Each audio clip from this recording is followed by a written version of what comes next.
नमस्कार, मैं अंजलि गुप्ता। आप देख रहे हैं नेशन लाइव। शिक्षा हमारी ज़िंदगी का एक बहुत ही महत्वपूर्ण हिस्सा है। शिक्षा हमें संपूर्ण करती है। शिक्षा के माध्यम से हम अपने आप को इस काबिल बना सकते हैं कि हम ज़िंदगी में आने वाली किसी भी चुनौतियों का सामना कर सकें। इसी शिक्षा के ऊपर बात करने के लिए हम आप पहुँचे हैं लेफ्टिनेंट कर्नल मेहर little senior secondary school Paschim Vihar में। यहाँ हम बात करेंगे यहाँ के प्रिंसिपल मिसेस मनीषा सेंगर से, जो कि अपने व्यूज़ देंगी एजुकेशन के ऊपर।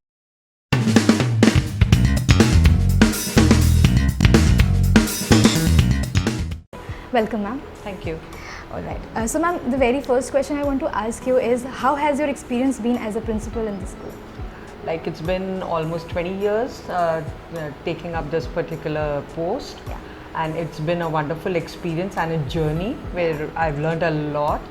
Right from, because I was first a teacher over here, then I went into being the vice principal. All right. So that transition from being a teacher, being very close to the students, and then getting into administration was something very novel to me, and something which has taught me and built up the confidence that yes, administration is something which is really required to do the best for the institution. So yes, it's really been a very good experience. A very good and enriching journey. All right. Next question I would like to take is, ma'am, what problems did you face, you know, like from a teacher to a principal? What hurdles it came in your... There weren't very many hurdles, because once you're confident about your own capabilities in life, okay, so you see them as challenges, you learn from your challenges. Yes, administration was a new field altogether, but yes, there was support, and it was self-learning, as well as the manager and the chairman of the school. They helped me a lot through this journey, so it was gradual. All right. So we'll see that this is the time where we are moving on to, you know, all digital platforms of studying, and you've been there, teaching them, you know, offline and everything. What differences do you find, you know, or maybe positivity we can say, or the negativity of the both?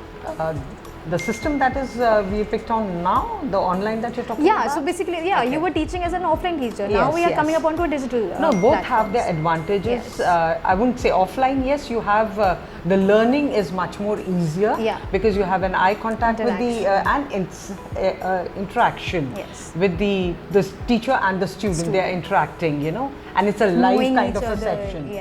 But online is not, I wouldn't say it's a disadvantage, because learning both the ways are advantages. You're imparting education to the child, so be it offline or online, because globally if you see, everything is online and they are learning. So even with our students, they have gone online, they have, yes, there were certain impediments in the beginning, but later on they were comfortable, their parents were comfortable. Now they are enjoying the same. They are enjoying so we'll come up to the COVID era, all of the situation. How was the experience teaching students online? Of course, we are saying that it wasn't very difficult, but again, you know, it was difficult for teachers like physical education, for teachers like arts and everything. How was the experience, you know, in the initial stages of COVID? For digital there were teething problems in the beginning, but yes, like you have music and art, you have physical education, you have subjects like home science, because they are subjects which are purely based on practical, they are practical based subjects. But yes, then we have our teachers who are very innovative, so they developed videos, and like we had the morning prayer every day, the music classes were going on as per the timetable. They used to go on while we were conducting the offline classes. Similarly, physical education, all the exercises during the time slot that was allotted to them. Yes, the videos were the teachers were doing everything through the videos. So was it not difficult for the physical education teachers to, you know, perform their activities online? I don't think so, because none of this kind of difficulty has ever come up to me, and none of the teachers have ever reported. So I take it that they were really very comfortable with it, and the children are enjoying the same. Okay, so I'll come back to the primary section of the school. Ma'am, the very best, or say the favorite subjects of the students are GK and arts. I mean, I would say arts of course, but GK they will take it if it's very creative. what do you think we can, give a content in the book so that, they cannot make the GK as boring as it sounds, but it can be a very creative subject for this, toddlers and kids. Yeah, because, like GK, we think, okay, whatever is in the newspapers and you have to, develop your vocabulary and the content, that is in the framework of the curriculum. No, but what we've told our teachers, what particularly I've told the teachers, take them beyond the classroom. Or activities. Just everything has to be activity based, even the current affairs, so we have them develop projects. And their involvement is required. Even if you talk about literature, they are coming up with book reviews, they're reading the newspaper, they are taking out the clippings, they're giving their own views on the clippings. Okay, anything that is at the political front, even a child of class 6th is doing that. Next question I would say is, ma'am, what is the relationship with your school and the parents, the students and the parents, with how is it, like the parents and the teachers' what I personally feel, the parents are the ambassadors of your school. So, and there has to be a healthy relationship. So when you have the orientation program, and I've never drawn a line that, okay, fine, my timings are from 11 o'clock to 12 o'clock or something. Whenever the parent feels like discussing anything with me, yes, they're most welcome. I do not bind them to a time slot. However busy I may be, I do snatch time for them and listen to their queries. A question, ma'am, what is the, what have you provided to the students or maybe their parents about the safety and security of a child? Like, how can they be assured of it? Like, because it's very important, and especially during these days, and especially a girl child. Yes, so the parents are a little perturbed and are worried about it.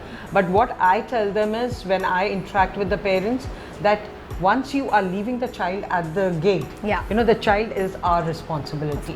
The child is precious to you at home, the child is precious to us while in the school. So we ensure that the child is absolutely safe here. The teachers, I've instructed the teachers, they are on their rounds everywhere. Yes. And even while they're going to the washroom and all, we see to it that they're accompanied by a child. They don't go themselves. Okay, these are the small things that can bring about a change. Yes, of course. Ma'am, next is, how do you think that if we need a counselling in primary section, if we do, then why? And what is the necessity of counselling in a primary wing? Because, nowadays the children are more exposed to social media. And the peer group that they are interacting with, there are unknowingly a lot of psychological problems that they're facing, which they aren't able to share with their parents. Of course. Okay, so at times a child becoming very aggressive, a child becoming very violent, there's a lot of unrest among even very small children, okay, coming up with language which is not parliamentarily acceptable. Okay, so at that stage, yes, intervention is 100% required, either by the teacher or by the principal of the school. If the case is very severe, then we call the professionals. Yes, we call the professionals. So, ma'am, what all facilities do you provide to these students, these children, so that they can, be very comfortable with the fact that, all right, we are there is no problem, we can go to them anytime. If not a parent, then we can go to a teacher about this counselling. The teachers, see, I don't say that the teachers need to be very friendly with the students, because you have to keep that line, Of course. But yes, at the same time, the student has to be very comfortable with the teacher, because the teacher is the role model over there for this room. They may be hesitant to come to the principal straight away. Okay, so that kind of comfortable zone is created by the teacher, so that the child opens up. And if extra care is required, we ensure that we give the extra care to the child. All right. Just two more questions I will take. Sure. Ma'am, what all facilities do you provide in your school for students, like from initial stages to the 12th class and what everything? Kind of facilities? I mean, like in just the environment, we can say, or maybe environment. Yes, it's a healthy physical environment. Activity we can talk about. All the physical activities are there. We are pursuing all the physical activities. Then for the development of the child, we have various clubs. Then we giving them special training on oratory. Then the drama skills that they have. Wherever we identify the capability of the child, the interest of the child, and accordingly we channelize. And provide. And so how does we work on our moral and ethical views of a student? Yes, because that's this is a very important, because that is the base. That is we are losing somewhere, We are losing the value-based education. Exactly. That is like what we're doing is now currently, because of the COVID, we had to stop. But from July, we are going to ensure that at least 20 minutes of moral education. Moral education is nothing but value based. Yeah, of course. Okay, the correct values, because they're coming from different backgrounds and they're coming under one roof. So that value education needs to be imparted, and we'll ensure that we do it right from the beginning of the session in July. All right. So, of course, while now we are ending, I was I would ask you for giving any message from your side to the people, viewers who are watching about your school and anything. Yeah, no, it is not just my school. It is like education. We do say that it's a holistic development of a child. Indeed. But what I feel is, know the child well. Make the child learn and identify what the child can give to oneself and to the nation. Okay, that is the best thing that one, as a teacher, as a head of an institution, or as a person, citizen of the country, can give to the children and tell them about it. All right, thank you so much, ma'am. It was very nice talking to you. So ये थी Mrs. Manisha Sengar, little angels public senior secondary school के principal. इन्होंने अपनी राय, अपनी views रखे education के ऊपर. ऐसे ही और स्कूल्स की राय और सच्चाई हम आप तक लेकर आते रहेंगे. देखते रहिए नेशन लाइव. धन्यवाद.